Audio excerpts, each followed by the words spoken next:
Ni-repair ko itong Samsung naka-Blue automatic washing machine. Problem ay pumasok yung water, so hindi siya mag-wash pag hindi pumasok yung water. So sira yung kanyang water valve.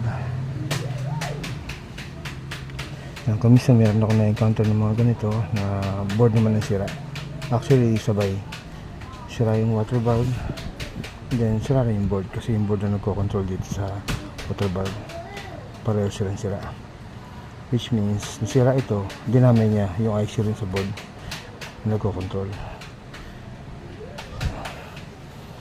Yeah, so dito yung valve lang ang problem. Kasi kung pati board yan ay sira, medyo mahal ang gawa niyan. So kaya ko itong i-repair. I-repair ko yung electronics niya. Bubuksan ko rito yan sa likod. Bubuksan ko rito yan. So ayusin ko na ito. May okay na ito. May kung nagagawang ganito na ginagawa ng ibang technician kasi ang problem nila wala silang makuha ng pyesa. Pero pag yung technician ay professional, may pyesa kagad siyang dala. So ito yung bago na ipapalit ko. Yun doon.